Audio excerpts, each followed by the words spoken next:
Hello, everyone. Welcome to another episode of the Ringside Rundown podcast. My name is Erik Vasquez, and joining me on the line is my podcasting partner in crime.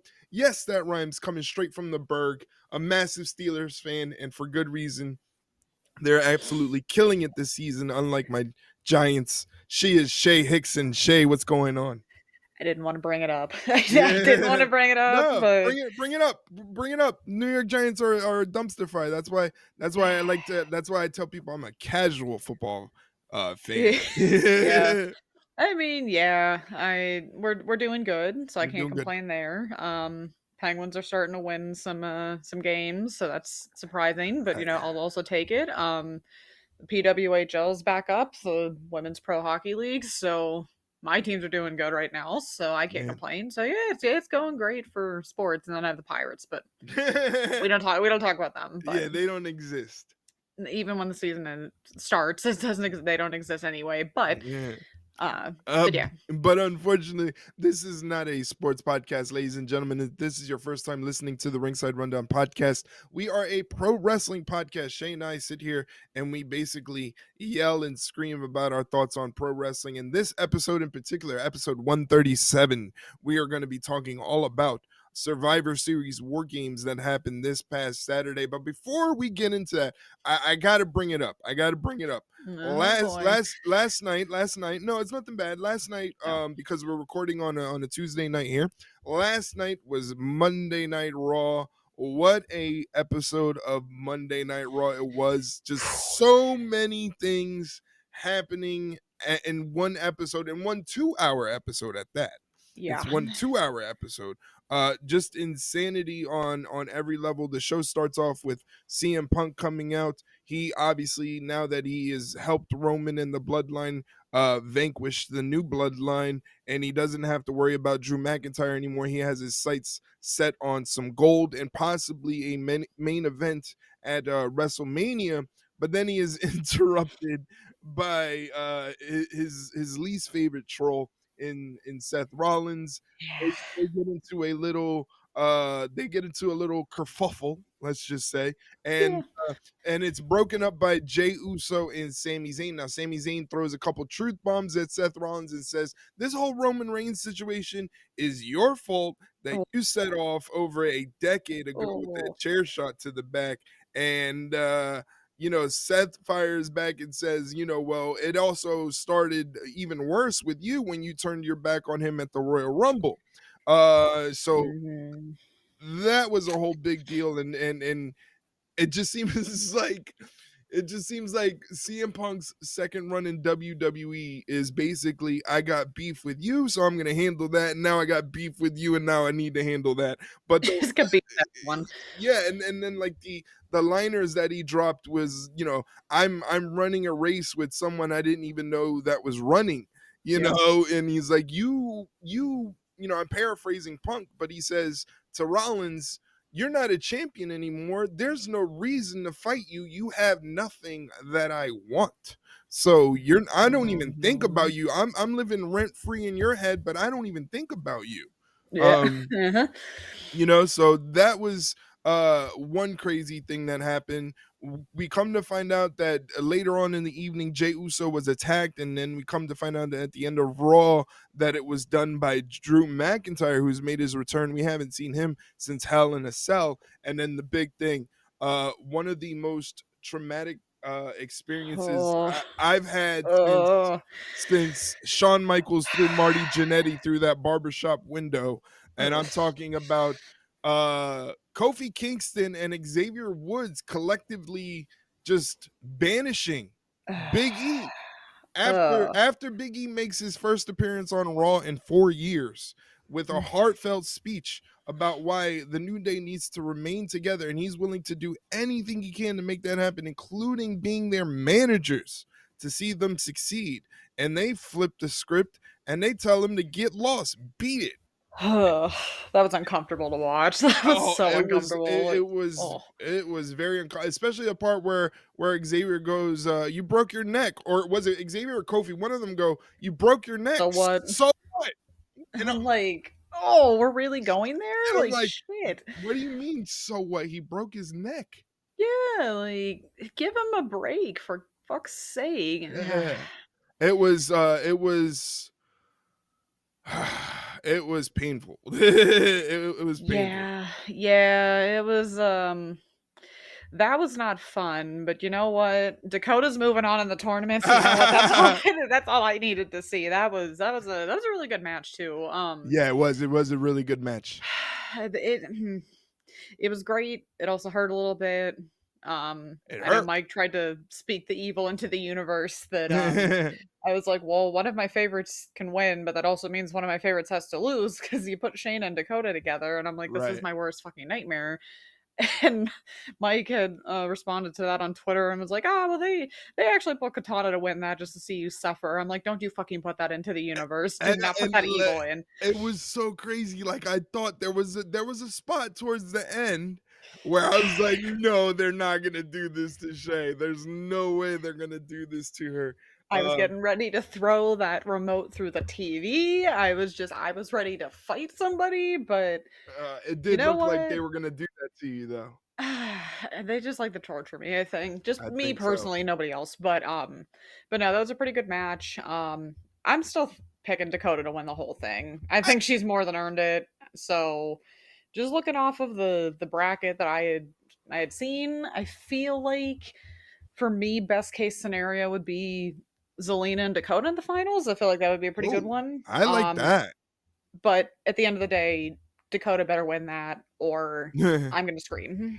I hear And you. that's I it. think they will. I think, with the vignette that they did for Dakota and kind of shining a light on her, I think she has a very good chance. And I like that prediction for a Zelina Dakota final. I think that would be pretty good to see. And it would be a really good match, and that crowd would be behind both of them 100% because they were behind Dakota. When she won, she got a pretty good reaction from the crowd. And I'm Yeah, like, yeah. finally, you guys are finally jumping on the bandwagon. I've been driving it for years, but it's fine. But no, it was good. Good for Dakota. Can't wait to see her win that title because Yeah. if not, I'm gonna lose it. I'm gonna lose my mind, but Yeah, we'll let's not see. do that. Let's not do Like that. So not live on air. yeah, yeah, I'm gonna rooting for Dakota Kai for your sake, For my you know? for my Yeah. mental well-being pretty Yeah. much. Yeah, Yeah. that's yeah, I appreciate it. I'll probably need it because 'cause I'll give me at least a couple heart attacks before the end, but we'll see what happens.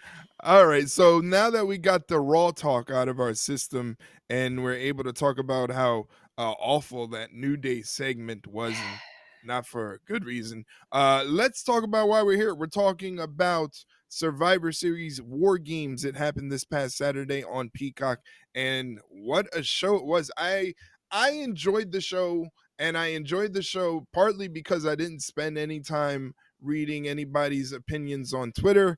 I just kind of kept it to myself, and I figured that watching wrestling and watching WWE is a lot better that way, because it felt like the people that watched the show, they try to break it down like way too much. Like, Yeah.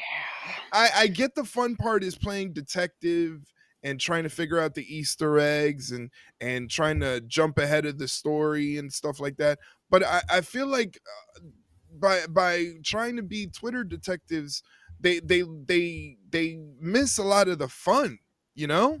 Yeah. Like the fun parts of the show have to be so blatantly obvious, and it's mainly so people can clip it and post it on the internet. It's like like I feel like they're just missing the fun, because I'm watching the show. I'm like, man, every single match really delivered something, you Yeah. know? Yeah, I think so, and it's kinda interesting because not by my own doing, just kind of did the opposite where it's like I watched it and then I went back and looked on Twitter to see what people were saying. I was trying to like just see if people were agreeing with my opinions and whatever. And at least from at least from the women's war games match, I'm like, oh, okay, so we saw two completely different matches. That's fine, I Yeah. I guess. But I mean obviously we'll talk about that in a minute, but it was just like overall the show wasn't bad. It was pretty decent. I mean, there wasn't anything that I can think of off the top of my head where I'm like, "Oh god, this just completely ruined the pay-per-view," or Right, this would yeah. have been this would have been better without it. I mean, there were some like obviously some better matches than others, but it was just like it just wasn't like, "Oh, this is what we got. Okay. Yeah. No, it was pretty good, I think. I thought it was a solid pay per view. So let's get right into it. Let's break it down. The show kicked off with the women's War Games match. We had Team Rhea Ripley with Rhea Ripley, Bianca Belair, Naomi Io Sky, and Bailey. They took on Team Judgment Day, which is Liv Morgan, Raquel Rodriguez, also flanked by the Women's World Champion Nia Jax, Miss Money in the Bank Tiffany Stratton, and Candice LeRae. And much like anytime you have like the women's elimination chamber or women's royal rumble or women's war games match, it always seems like the women go way above and beyond in terms of delivering such a solid Yeah. opener Set and the do tone. yeah, really not only set the tone but kind of set the bar a little Yep. high because they gave you everything you expect a war games match to be. It was chaotic. There was a lot of weapons usage. It wasn't clean. There was some clunkiness, there was some awkwardness, but again, you got a total of 10 bodies, 2 rings inside of a steel cage with no floor. So you basically have to stay within the confines of the 2 rings. It's not an easy thing to do. The dance is not going to be perfect and clean cut, so I felt like that added a little bit of grittiness to it, and then of course you got Io Sky, who I deemed, queen of the War Games match because she's been Yeah. in every single women's War Games match there is. Mhm. Of course she has to do something crazy. Tiffany Stratton matched her crazy. On top of that, Yeah. with a beautiful senton off the top of the steel cage as Io Sky is doing a moonsault covered by a trash can off the top of the stage. Again, if that doesn't tell you how crazy and how hard these women went in this War Games match, then I don't know what will. But the women, as you said, they set the tone and the bar was raised incredibly high. And then the finale with Rhea Ripley hitting the Riptide off the ropes through a table emphatically. I don't know if she's putting an end to this feud with the Judgment Day. I don't think that's happening, much No. to the chagrin of the internet, but Yeah. she definitely put a bullet point in this one when she hit that Riptide off the ropes through a table.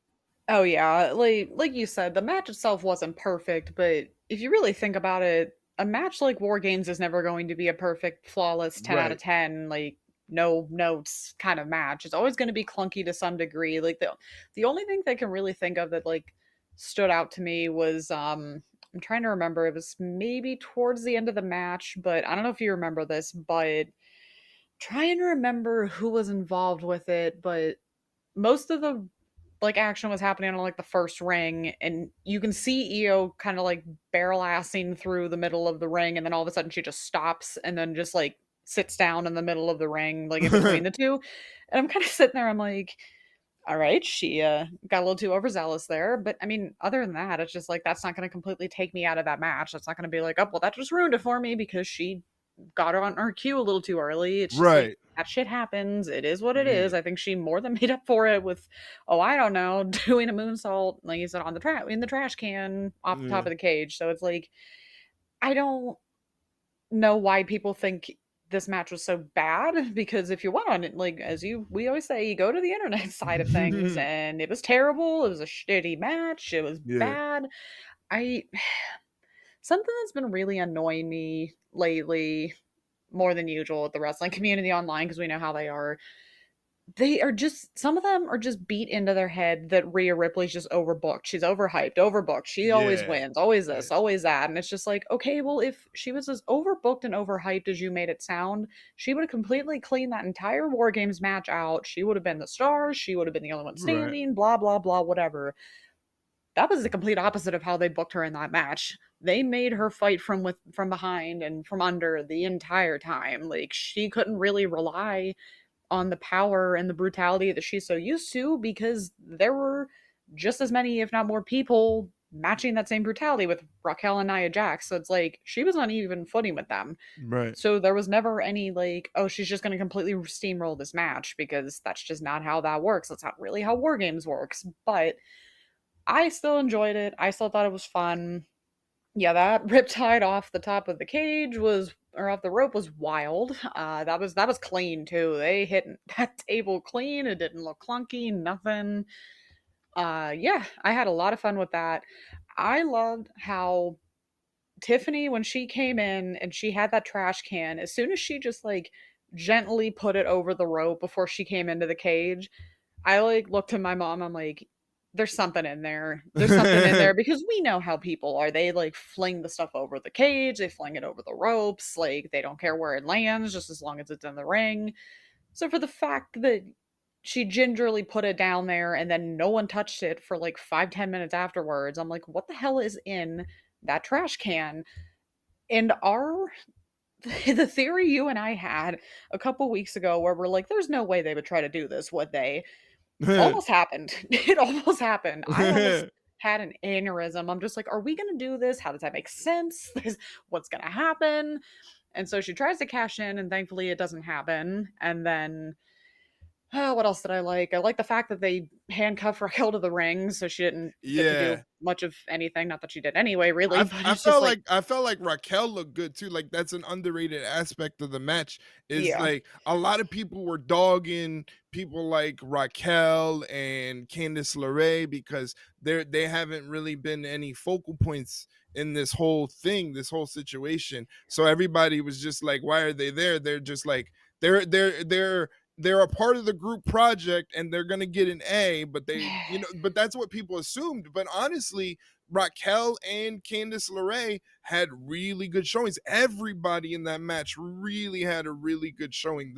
The women all collectively, deserve to give themselves an immense amount of credit because, like you said, they set the tone and kind of raised the bar. Like, oh shit, and kind of jumping ahead, it was completely different than the other war games match that we saw, which is this match in particular with the women gave you the chaotic nature that you would expect to come from a war games match. yeah. And I mean, we all know that I'm not the biggest fan of Raquel. I Right. have to admit, she did her job. I mean, again, she didn't do anything horrifically, offensively bad. Where I'm just like, why are you in this match? And people who are dogging on Candice LeRae literally don't know what Google is because Yeah. if you would have done any homework on Candice LeRae before she got to WWE, you would know that is her kind of match. Yeah, yeah, she's easily one of if not the most hardcore women's wrestler on the planet, based off simply honestly just based off of one match, Yeah, and it was one of the most bloodiest, most hardcore affairs in all of wrestling history. Um it's just to me it was I again, from a fan perspective, me personally, I enjoyed the match because I just sit and watch the match and I consume what is given to me by WWE. And then maybe later on, I kind of dissect it and say, well, this is what made sense in terms of the storyline. But in terms of like watching it, head on. I just watch what is given to me, and what it was given to me was enjoyable. But then you go online and yeah, you see everybody trying to dissect it. Why did Rhea win? Like you say, yeah, there's a big stink about Rhea constantly winning and constantly looking more powerful. But then if Liv was to look more powerful, then there's a certain subsect of the fan base that is mad about that. I feel like a lot of these newer wrestling fans, as awesome as it is to have newer wrestling fans, they kind of look at it the same way they look at different nuances and different forms of entertainment, like yeah, maybe movies or TV, and they think that sort of same logic and psychology applies to pro wrestling.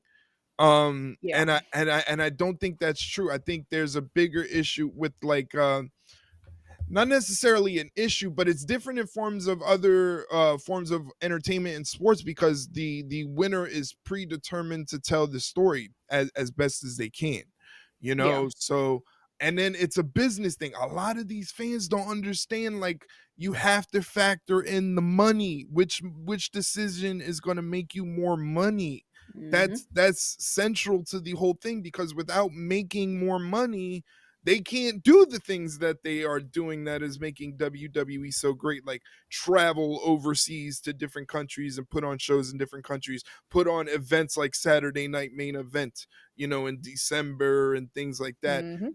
In order for them to do those things that we are enjoying, they have to make the most money possible. So they have to sit and analyze, okay, if we go with this route, if we go with this winner, we can see a X amount of dollar increase in revenue this way. If we go with this winner, we'll double that. They have to factor those things in, and I don't think people are getting it. But as far as the match, I really, really enjoyed it. I can't remember what rating I gave it as the pay-per-view was going on, but and looking back at it, I'd say I'd give this match a good 4.25 flames out of 5. What about you?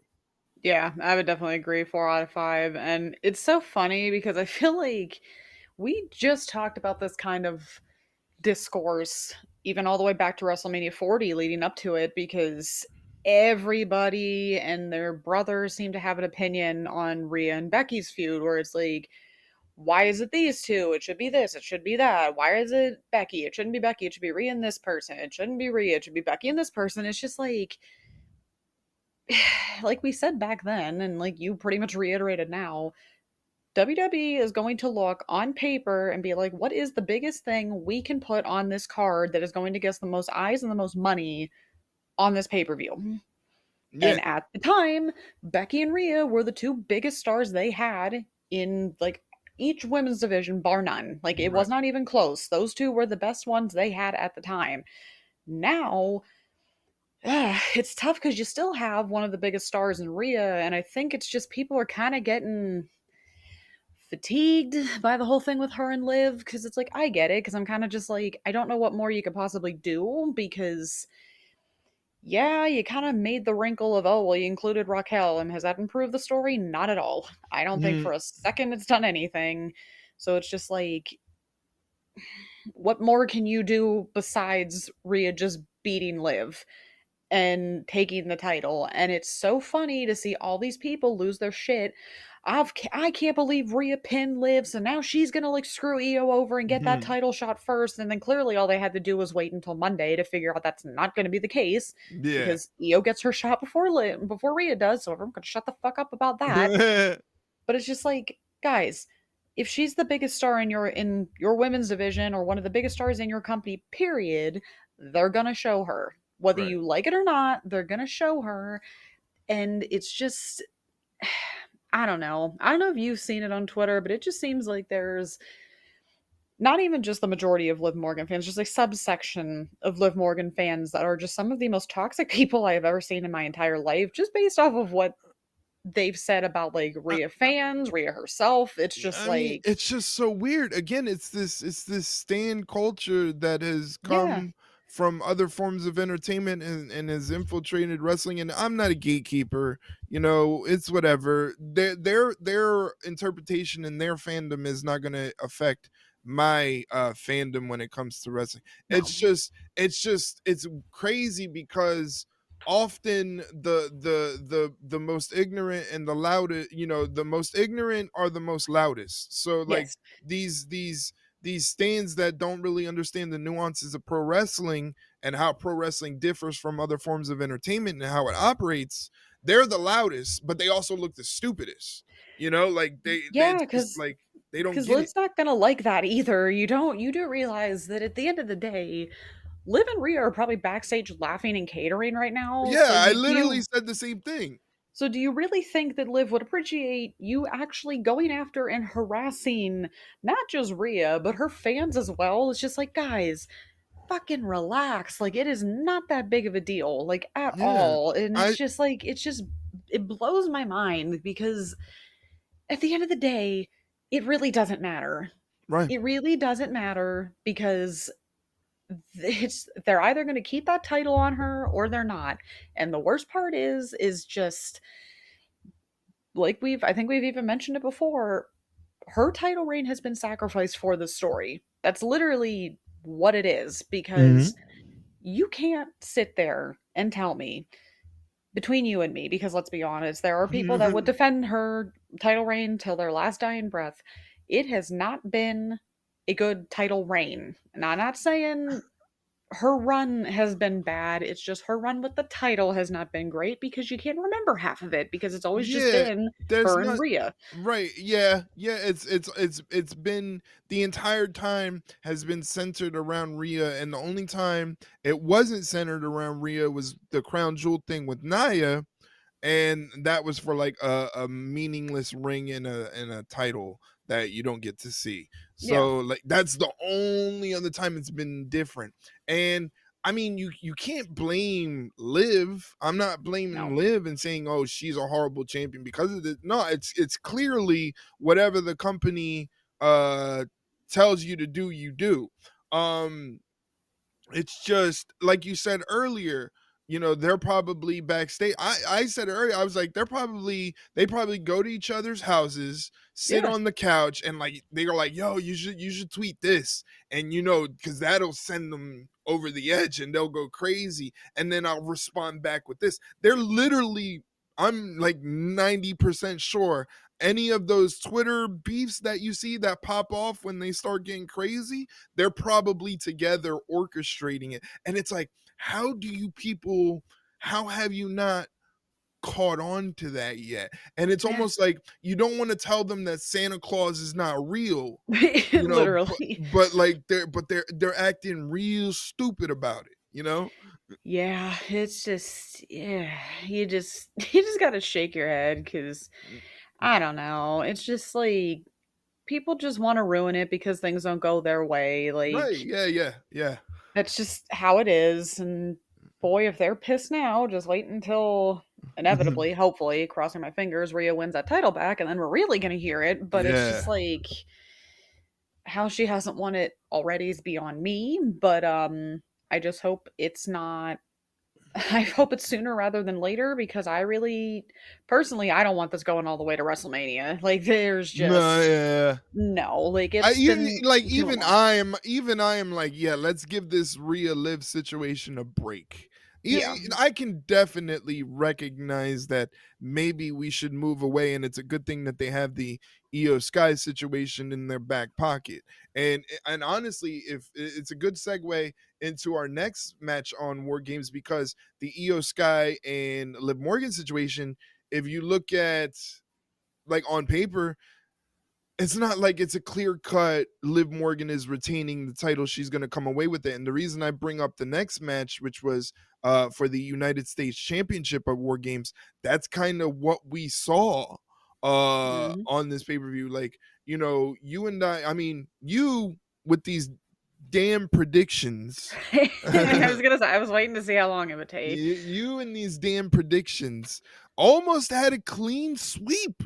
Almost Yeah. had a clean sweep up until the very end, the very last match you didn't get. But you almost had a clean sweep. Even the one you predicted a interference was going to happen Yeah. had an That's what I interference tell you. happen. I don't know what kind of voodoo stuff you got working, but it clearly shows when it comes to professional wrestling, I have no idea what the hell I'm talking about because It was just funny to me because like we said last week, I was at the Penguins game and I'm sitting there and I heard seeing my phone go off and you were well what is it? You were like because I knew the women started and I'm like, all right, well we're gonna start it off because we were split on that one. And next thing you know, I get a message. It's one Shay won, Erik nothing. I'm like, that's what I fucking thought.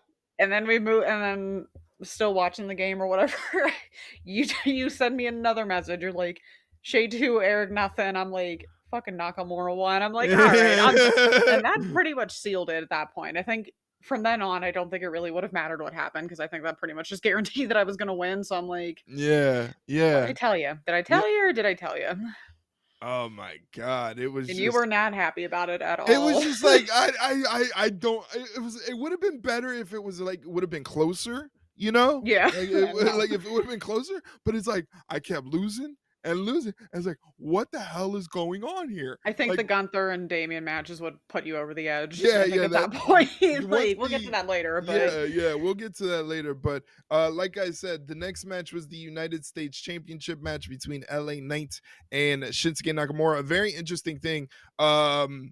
When LA Knight was coming out to the ring and he was doing his thing, he ends up dropping the title like as the he's doing omen. his like pre-match thing. and I'm thinking to myself, "Ooh, that's a bad omen." I don't, Yeah, and I it don't like, was. yeah, and I don't like the way that look. Now, the match itself really didn't have anything else like noteworthy to it. It was just the ending and the fact Yeah. that Shinsuke Nakamura won clean, no real interference, no shenanigans, no none of that. It was just clean as a whistle, Kinshasa to the back of the head. 1, 2, 3. Shinsuke Nakamura is your new United States champion. Now it ends LA Knight's, I believe it was a 119-day reign as US champion. He had a better reign than Logan Paul. He gave us more with the title than Logan Paul, but Thank God. ultimately, yeah, ultimately, um, aside the stuff with like Andrade and a little bit of Mello in there, I mean, I'm not too upset that the things moved on to Shinsuke because I felt like, it couldn't hurt. I mean, it couldn't Yeah. hurt taking the belt off of LA Knight and giving it to Shinsuke. I honestly feel like LA Knight is going to be in the same similar situation as Damian Priest, where losing the title is not going to affect his popularity. I don't think people look at LA Knight losing the title and say, "Oh, we're not gonna go crazy when his music hits and do the yeah chants and all that stuff." Yeah, it I mean, you can't say I told you so, and told you Oh, so, but here we go, here we go. but no, I kind of felt bad a little bit though because watching it back after I mean when I watched the replay, it was like you just feel bad for these matches that go before and after these war games matches because especially after because you're gonna have to top all that mayhem or you're gonna have to get that crowd back like up on their feet after the first match just completely knocked them clean out with just the amount of shit that they saw. So I feel like they were already kind of behind the eight ball a little bit. Not to say that it was a bad match, it was a pretty good match. It was Yeah, pretty good. yeah, It it was wasn't bad, solid. but there was nothing where I'm just like, okay, I gotta absolutely remember that for the show. I'm just like, well, it was good. It was Right. serviceable. Again, I think it just kind of felt off because you had all that chaos from the War Games match beforehand, and now you have to go like, oh, we have to go do an actual wrestling match now. Like this is Yeah. weird. Yeah, Um, it was like in a death spot almost. yeah, exactly. So it was pretty good. I can't complain. I'm clearly I can't complain because because I was very vindicated. But no, I felt like as much as LA Knight could have had maybe a little more gas in the tank with that title reign, you just couldn't have had Nakamura come back with this like darker persona that he did and then immediately have him lose because then nobody would care after that. So you had to do that to shock like the shock value because people were shocked. I don't think they were expecting Oh him to no, win. that's what I'm saying. Like the whole him winning, I think overtook any sort of feeling like, okay, that was a match that happened, nothing crazy. Everybody was just like, Yeah, holy crap, he won. And that was enough to like put over the match as something that needed to be seen simply for the fact that holy shit, Nakamura beat LA Knight, beating him for the title and won clean. yeah, exactly. So I mean, it's not. It always kind of sucks when the only thing you can really remember is the ending, but it was just such a shocking ending that you couldn't help but remember it. Yeah. Yeah. But And yeah, it wasn't terrible. right, and a lot of people were same sentiment where it's like shocked, yeah, but like they're not really that upset. Like they're not like, oh, it was a mistake, they shouldn't put the belt on Nakamura. I mean, Nakamura comes in this brand new character, this brand new sort of presentation, a much more darker Yeah, Nakamura, a much more what's the word, like almost like a mystical Nakamura, and darker and more evil. So it's almost like, damn, you can't start that new character arc with a loss. Like yeah, you kind of have to go this route. So it's like I think a lot of people were like, yeah, we like LA Knight. It just this is the way the cookie crumbles, as they say. yeah, exactly. You know? Sometimes it just be like that. Sometimes It just be like that, exactly. Now, as far as the match, I gave the match, being that it was a solid match, I gave it 3.5 flames out of 5. What about you? I gave it 3.25 flames. All right, all right. Again, like usual, for those that don't know, anytime we do these flame ratings, which is very similar to the Dave Meltzer star ratings, usually Shay and I are within like a quarter of a flame within each other. We're so lockstep and mentally locked in with each other, except when we do Except the predictions. I was gonna say Apparently, except the yeah. predictions. That's the only except thing we did. Well, but honestly, for the most part, we do pretty much pick the same. I guess just this time we're just like we're just gonna switch it up a little bit and see what yeah, happens, yeah. and it caused chaos, is what it did. It definitely did. Now, next up on the card, we had for the Intercontinental Championship match a triple threat match with Braun Breaker defending the title against Sheamus and Ludwig Kaiser. Now, here's the thing: when it comes to a triple threat match, and when it comes to an Intercontinental Championship match, and you put Sheamus in there, it's a definite banger. You Yeah. know, it's almost automatic when you put Sheamus in this situation. It's going to be a banger. However, it's always a banger, and Sheamus always loses. Like, Yeah, that's the blessing and the curse, is you're getting a good match, but yeah, he's yeah. not gonna get rewarded for it. It's crazy because I remember when Sheamus came into the WWE, I was like, okay, all right, that's cool. And they sort of hot shotted him into the main event scene and made him champion and all that. Yeah. Now, fast forward to now, I have so much respect and admiration, and I'm such a big fan of Sheamus because he delivers pro wrestling the way I like to see it. He likes to go out there and kick the shit out of people and get his ass kicked in return. You know, so like Yeah. I've really grown to admire and have so much respect for Sheamus to the point where it's like this happens. It's like, damn it, when are they gonna give him a run with this thing so he can finally put that feather in his career cap? But again, a wonderful match. It was one of the better matches on the card, and really was happy to see. And we're starting to see Ludwig Kaiser come into his own. Like, he's a part of Imperium and he's attached to Gunther, but he's no longer just Gunther's sidekick. He brings something to the table. Yeah, I completely agree. And I think the thing I like the most about this match is that when you get these triple threat matches, obviously, like, it's no disqualification, there's no count out, so there's always going to be an extra, like, little bit of shenanigans. There's usually weapons and stuff. They didn't really need to do that a whole lot in this match because the three of them are just so intense and just, like, in your face about it that you could have honestly just put them in a regular match with disqualifications and countouts, and it would still have been just as good. Like, they're Right. just that damn good. And oh boy, was it physical. Boy, was it just Yes. which what you expected. I mean, you put the three of them in a match and you're like, okay, someone's gonna possibly die. Like, it was just it was a car crash in, like, a very good way, as we always say. But yeah, it's one of these days we'll give it to Sheamus maybe, but I feel like at this rate, not anytime soon. At least not that night. But it was a very fun match though. Especially that Right. last like 10 minutes of it. Poof, Yeah, they that went was fun. crazy, and then what really got me was on the outside of the ring when Braun hit Ludwig with that running shoulder block, where he just kind of came out like a torpedo out of nowhere. He was outside of the camera frame, and then next thing you know, you just see this giant body just Yeah. flinging at Ludwig, and he hits him with a perfect shoulder block, and it's just like, this guy is a freak. Like, Yeah. he's a legit freak, in the same way that we talked about Brock Lesnar when Brock Lesnar came on the scene, which is like, this guy is Insane. naturally is not human. Like, he can do things that normal humans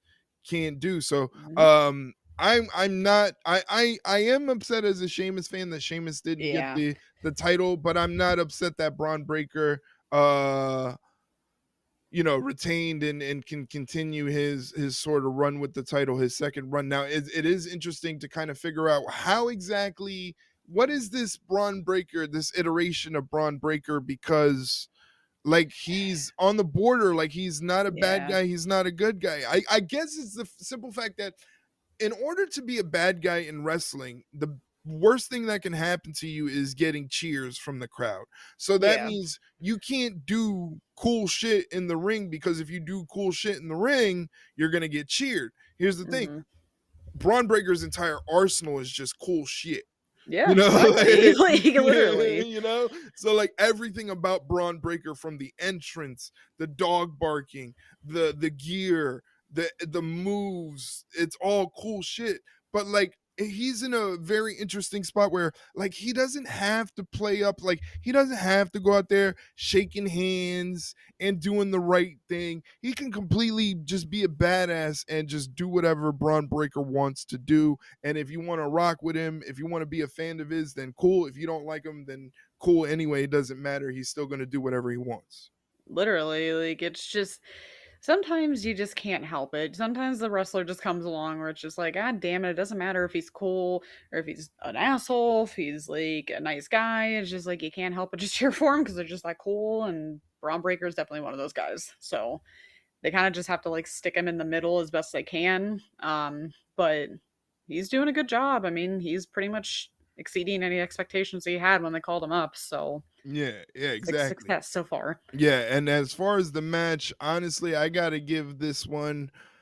I'd say I Mm. want to go 4.5, but I don't know if 4.5 might be too crazy. So I want Eh, to say 4.25, but I really want to go 4.5. I'm But I but the know, thing is, I don't think it was better than the women's War Games match. I don't think it was better no. than the War Games matches, but it was a really, really good triple threat match. Yeah, I mean, by that, that's but the way you reasoned it, the way I reasoned it is why I gave it 3 3/4 because it wasn't Wow. better than the women's match. So it's like, Oh, okay.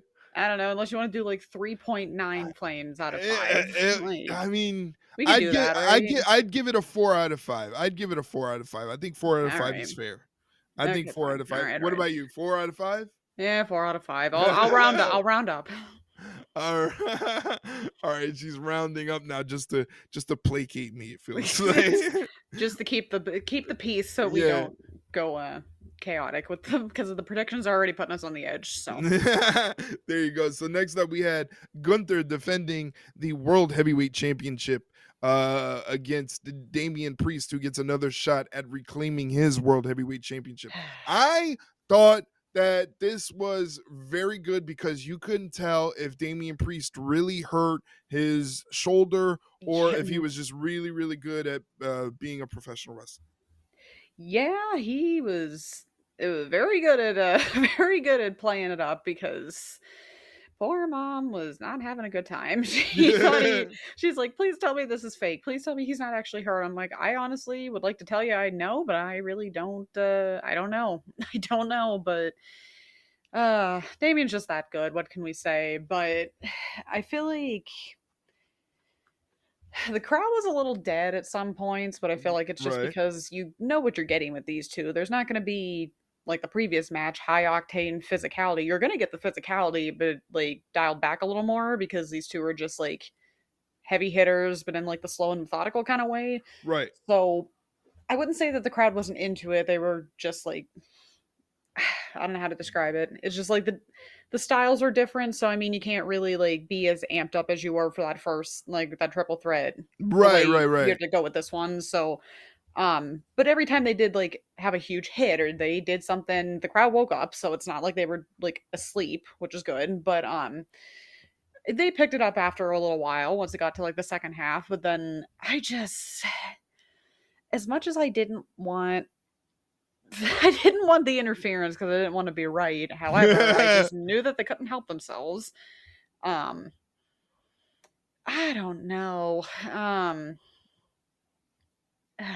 Once we thought we were done with it, but the worst part is that it makes so much sense story wise because Finn said, I'm going to get you when you forget about this, and you've moved on from it. And Finn never forgot, and Yeah. he definitely didn't forget. And they screwed him up a little bit more in the backstage if you watch the video. So it's just like, Yeah.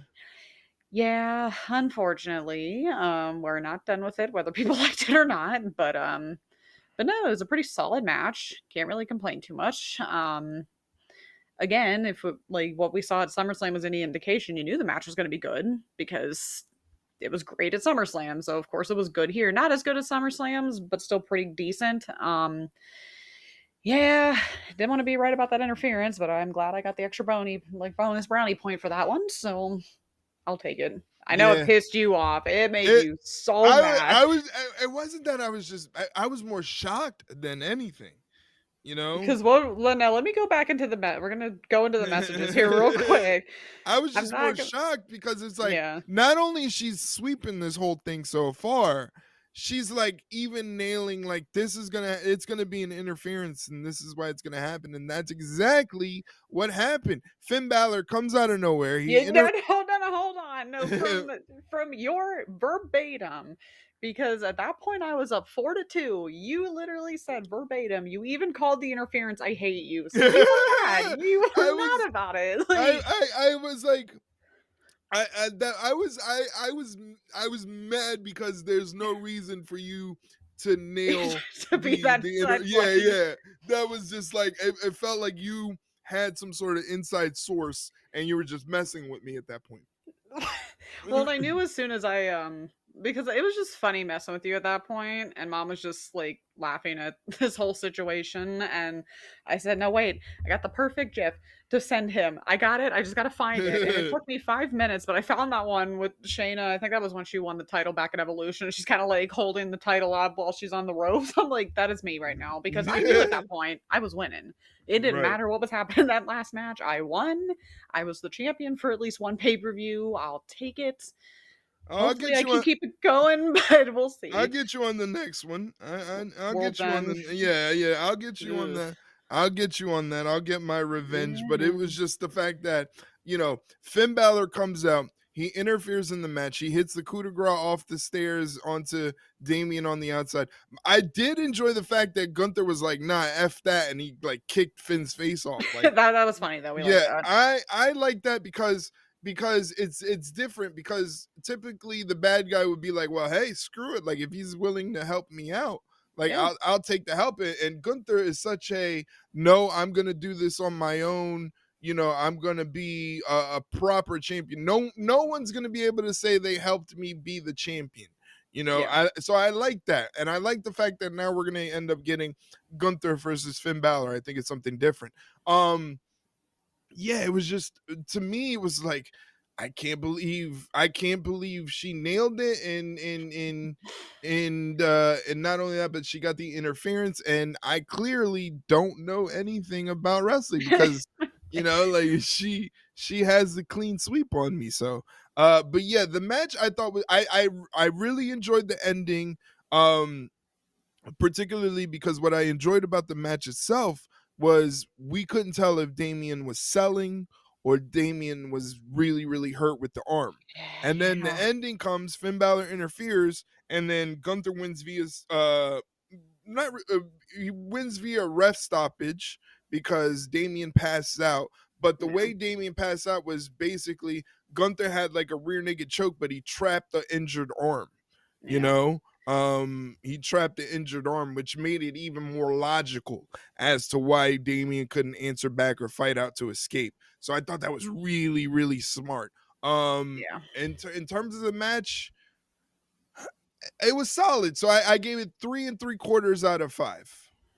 I also gave it 3 3/4 out of 5. Of There course, we go. There we we're go. still going. We're still going. We're still in lockstep with each other, as they say.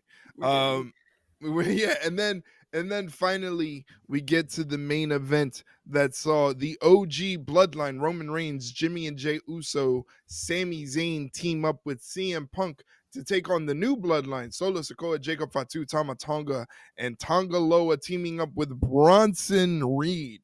Now, I had mentioned a little while ago that this War Games match was completely different than the women's War Games match, and it pretty much matched the same thing as the last important War Games match. The one where Jay finally accept that Yeah. Sami Zayn was a member of the bloodline. It follows the same formula of the night where the women had the chaotic plunder filled weapons War Games match and the men had the War Games match that further advanced whatever story they were trying to tell within the bloodline. And that's exactly what happened here. Yeah, it was honestly again really good. Like I don't get why people hated these War Games matches so much because it's just I don't know because people don't enjoy anything sometimes. I guess.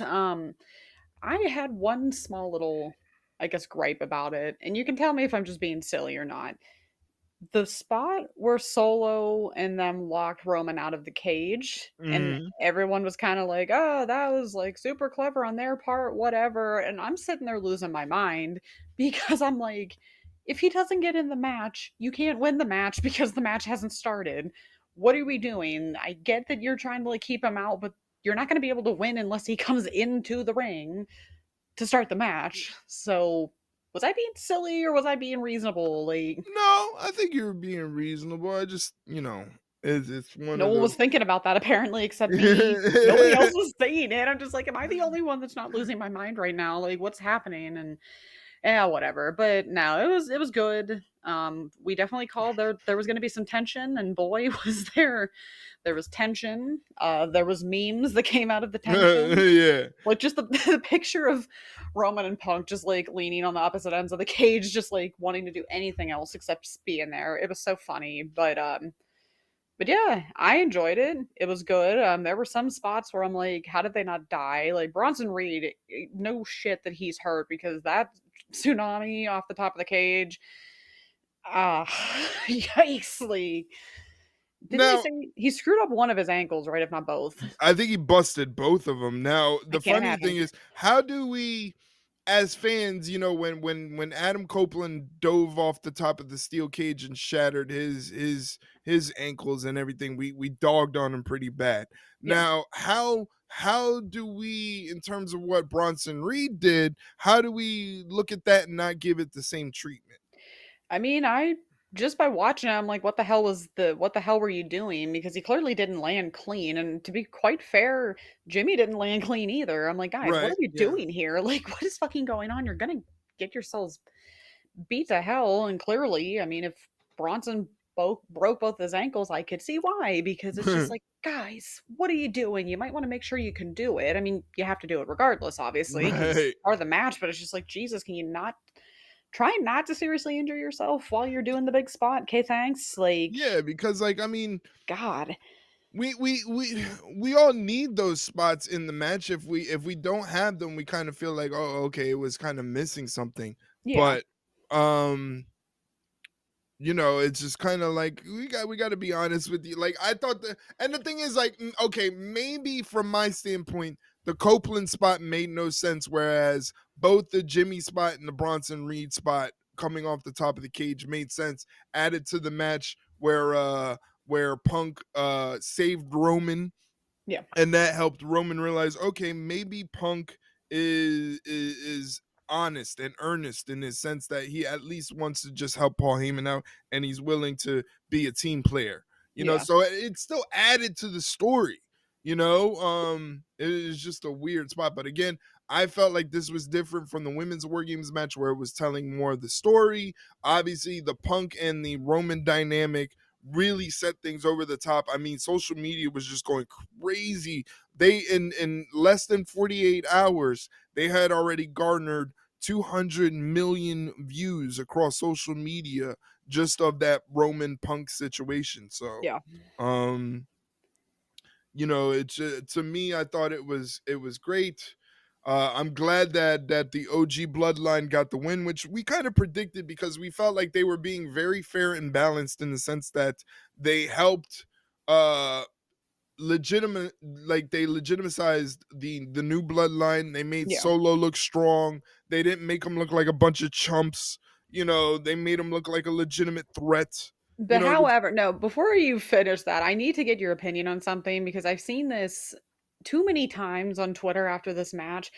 What do you think of Jacob Fatu no selling everything? Because apparently that was a source of contention for a lot of people in this match. And what I don't understand is that you guys clearly haven't been watching how he's been booked. not only that, but I mean, okay, maybe this is kind of gatekeepy, but Yeah. word to the wise for those that don't know, Samoans, all in general, not just Jacob, but Mm. Samoans, they have hard heads. That's why they say Yeah. it's a well-known thing in wrestling. There's no point in headbutting a Samoan. They're not Yeah. gonna feel it. So he's just playing up that time-honored little wrestling trope where it's like you don't headbutt a Samoan, you don't attack a Samoan's head because it's basically you're gonna do more damage to yourself than to the person you're trying to do it to. So like again, it's those things. A lot of those things, those complaints are from people that just started watching wrestling in like 2018. You Yeah. know, so it's Yeah. like they don't know. You know. But even then, it's just like you said, yeah, the Samoans have the hard heads, but it's just like it's almost as if some of these people never saw him in WWE until literally that match because that's just how the guy is. He's just insane. That's how he's been booked. He's been booked as this just guy that you pretty much have to put him down with five different like finishers just to get him to even stay down for more than 2 seconds. It's just like that's just how this guy's been booked. So I don't know why all of a sudden it was such an issue now. And then of course you have to throw in the whole, well, if this was AEW, it's like, guys, can we not do this in the middle of a fucking pay-per-view, please? Like, what is it with people? I don't get it. I don't get Yeah. it. People are just it. You kind of out yourselves a little bit as being, not good at paying attention when it comes to wrestling when you say shit like that. But it is what it is. Not everybody are lifelong wrestling fans like us, but there's still some times where you just look and it's like, really? Why? Yeah, But it's definitely interesting. Now, as far as the match, I gave it 4.5 flames out of 5. What about you? 4.5 out of 5. Nice, nice. Now, in terms of the beginning where CM Punk came out and he kind of mushed Bronson Reed in Oh, the face. love He that. mushed him in the face. What you what? I thought that was so funny. I'm like, that Punk being Punk. That's just how he is. Like, oh, it was that was like a good touch where it's just like, oh, you're just get everybody all riled up before this starts because this is gonna be crazy, and it lived up to it. It Yeah, lived up to the anger. So, it yeah, definitely did. So 4.5 out of 5 for me. What about you again? 4.5.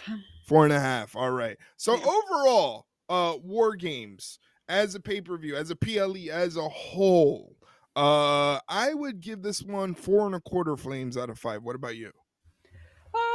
Yeah, I'd say 4.25 was pretty fair because, like we said, there really wasn't a match here where because we always try to have that test of like, do all of these matches belong on a pay per view and not just like a Raw or SmackDown? And it passed the test. I think every one of Well, those matches felt important, where it was right. like, oh well, we could have just I feel like the worst part is, and you always hate saying it, and I know we hate doing this, but it's like we do that a lot with like the AEW pay per views. I think it's because we're so preconditioned with the AEW pay per views because there's, oh, I don't know, 25 matches and five on the pre show that we're like, why aren't some of these just on a Dynamite or a Collision? But with WWE, they have gotten very good at adopting the less is more Right. uh, philosophy because it worked with Triple H in the takeovers back in the day. And then Right. they realize once you do that, you have more time to do this, like tell these stories. You have more time for people to be invested in these matches instead of, oh, well, this match is getting really good. Oh, it's over already. Well, now I don't really care. It's just like sometimes less is more. And I don't know why some people have not figured that out yet. But no, every single one of these matches fit. Every single one of these matches belonged on this pay per view. Nothing drug anything down. Of course, there were clunky moments, but that's just pay per views, or that's just wrestling in a nutshell, really. There's always going to be something. But yeah, I left thinking, you know what, this is a really good pay per view. I can't complain. Right, exactly. And I think that's what I try to explain to people whenever there's this conversation about like the shorter cards and only 5 matches and whatnot. What I try to explain to people is the reason they pack so much into a Raw and SmackDown and stuff like that is because what they're trying to do is create like a teaser, like an appetizer. They're Yeah, trying to all of the story is geared towards getting you to the PLE and to lock you into the PLE where you'll get some sort of not necessarily closure but a chapter ending. For yeah, example, this one we saw Rhea get the riptide off the top rope through the table, get the win War Games. That's a chapter close. Shinsuke Nakamura wins the US title. That's a chapter close. Braun Breaker retains the Intercontinental Championship and Sheamus doesn't get the big one again, missing out on the Grand Slam again. That's a chapter close. Finn interfering in the match. That's a chapter close. The OG Bloodline getting the win. That's a chapter close leading into something big. So everything that's been going on Raw and SmackDown leading to Survivor Series was done in terms like it was done in perfection almost. Yeah, it's funny how that works, as if we don't expect that from WWE at this rate, but I just yeah. think people are looking for a reason to bitch. If that first match was any indication, yes, you are right. It was just like I said, thank God I wasn't following along on Twitter at that point at the hockey game because it's just like if I did, that would have probably. I think what we always try to do too is try to avoid pretty much trying to watch Twitter while we're watching the pay per view because I feel like it kind of. I mean, just by default, by human nature, kind of skews your view of it a little bit, where it's just like, okay, well, these people have it under a microscope, so I guess I'll have it under a microscope, Yeah. and you end up hating it, and it's just like it really wasn't that bad. Like I said, if we would have went off what the internet wrestling community said about war games, both those war games matches were terrible, and they shouldn't have been on the pay per view, and it sucked, and it was terrible, and should have been 2 out of 5 flames, and it's just like this is why we don't obviously listen to them. We just can form our own opinions. And if we thought it was great, we'll tell you it's great. And if we didn't like it, we're not going to like it. We're not going to blow smoke up your ass about it. Yeah, So, yeah, exactly. That's the thing that I always try to reiterate to people when I talk about what we do on this podcast is this podcast is not us trying to convince you guys that we know so much about pro wrestling and we're so different from any other wrestling fan because we're tapped into something that they're not. No, we're just regular fans like everybody else. So we try to give the perspective as fans. What makes us different is we're not gonna go out there and we're not gonna go, oh well, this person's a mark. What about yeah. this heel? What about this face? What about work rate? Blah blah blah. We're not Yeah. going to try to infiltrate ourselves into the industry of professional wrestling acting as if we're being that we have respect enough where we're fans and we give our opinions as fans. And not only that, but if we don't like something, instead of saying, oh, we just didn't like that, we kind of give our interpretation as to what can make it better. Yeah. So I feel like we're different in that area. But again, my advice to everybody else is like if you're a true diehard wrestling fan and you enjoy wrestling, just keep that as the number one thing. You can have the social media and the Twitter and have that access and consume all of that, but remember at the end of the day their opinions really shouldn't affect how you perceive the pro wrestling. If you enjoy Yeah. it and you have fun with it and you get wrapped up into it, then do that. Be that fan because we need more fans like you Yeah. know? Yeah. You need to. It's just, and it's tough because I mean, I feel like even just outside of wrestling, anything in general, you can easily get swept up in just the negativity and just oh, well, I mean, everybody else hates it, so I guess I should too. I mean, hell, I'm a Star Wars fan. Anybody who's a Star Wars fan gets that, where it's just like there's so many, I mean, not even so many, just there's just a loud minority of people that would rather just scream at the trees about something as opposed to just, oh, well, I don't like this, so I'm just not going to consume that media. I'm just going to do other things. Like, Well, yeah. everything like that in a nutshell, especially wrestling, where it's just like, okay, well, if I didn't like something, I'm not going to go on Twitter and scream about it Right. because what's that gonna do? If anything, you and I are gonna scream about it to each other, but we're not gonna just like spew that onto Twitter for no reason because then it just becomes contagious where it's like everything we do then is negative and then it's just like and then nobody wants to listen to us because all we do is bitch and complain. Like Right. if we don't like something and it's warranted, we're gonna complain about it, but we're not gonna completely just rail on something for the entire hour to hour and a half we have on the episode and then it's just like oh so we just recorded an episode where most people are just going to sit here and just listen to us complain about literally everything. It's just like nobody wants to do that because it's exhausting. Negativity is Yeah. just exhausting in a nutshell. So, yeah, just let people enjoy things. And if you don't like it, it's okay to just not say anything. I don't know why people are so preconditioned to, well, if I don't like it, I have to scream about it. It's like, you really don't, though. But that's just social media, unfortunately, nowadays. And you just kind of deal with it. Yep, unfortunately, that's the way it is. That's the way social media and the wrestling world kind of collide into each other, and we're left with a big mess of. Ugh, I don't even honestly. I barely go on wrestling Twitter. I stay mostly Yeah. in like my own personal Twitter, which sucks because wrestling Twitter bleeds into my personal Twitter. But the good thing is like it's mostly the important stuff that Yeah. people are talking about, not all the nonsense and noise. So I still get the consumption of what's important in wrestling. It's Yeah. just, and then in terms of what we do with the podcast and everything and all the content, we have to be open to social media or else nobody would see what we do, So, Yeah. another great segue is all of the places you can find the Ringside Rundown podcast and all of the content that we put together for the Ringside Rundown. This podcast is available on every single podcast platform that you can think of. All you got to do is search the Ringside Rundown, hit the follow or subscribe button, and you'll never miss an episode. Now, if it so happens to not be available on whatever platform that you are using, just hit us up on social media. We're available on Twitter, Instagram, and Facebook at the handle at Ringside Rundown. Shoot us a DM and say, hey, I use this platform, but the podcast is not available there. What we'll try to do is get you a link on that platform. We'll deliver it to you on a silver platter. And the only caveat is that you have to give us back the silver platter because we only have one and they're very expensive. Yes. It's one of one. So again, if you can't find it on your platform, just hit us up on social media at Ringside Rundown on Twitter, Instagram, or Facebook, and we'll make that happen. If we can't, the best option for you is to head over to YouTube.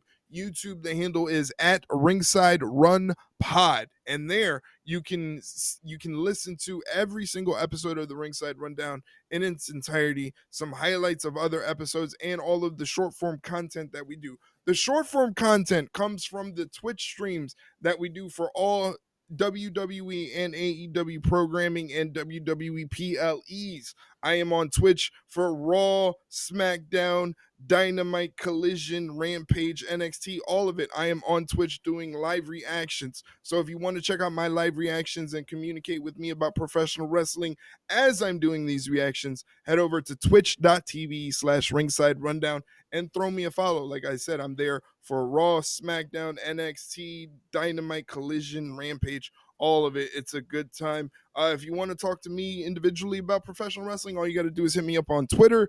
The handle is Erik Ringside _. That's Erik, ERIK Ringside _ Shay, where can they get in touch with you? You can find me on Twitter at ShayleneHickson21, talking about pretty much, I don't know, anything I feel like talking about, to be honest. It could be sports, it could be music, it could be, I mean, hell, you and I were talking about Spirit Box going on tour Yeah, in yeah. April, so That's a big tour. Everybody's going crazy over that tour. yeah, I told my mom because she likes it because I'll play it in the car, but I don't think she listens to it like on a regular basis like I do.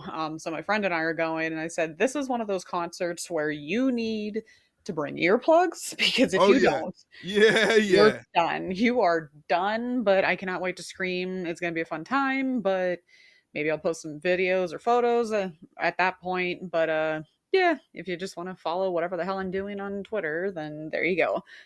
Yeah, there you go. Follow her. She's a good follow. She's worth it, even though she likes to DM me and antagonize me You because started it. apparently I can't predict pro wrestling well. Okay, well, I mean, you started it, but whatever. Maybe you'll beat me next time. Maybe who knows? The But next one is mine. all right, well, The next one I have it in the bag. Don't uh-huh. you worry. All right, well, we'll see. But in the meantime, follow Eric on all this stuff because he's definitely putting in all the work while I do my corporate job. He's the one doing all the fun stuff, and I'm I doing my best on the pod. I don't know if it's necessarily me doing all the fun stuff more than just me Putting in the work. ruining my sleep schedule.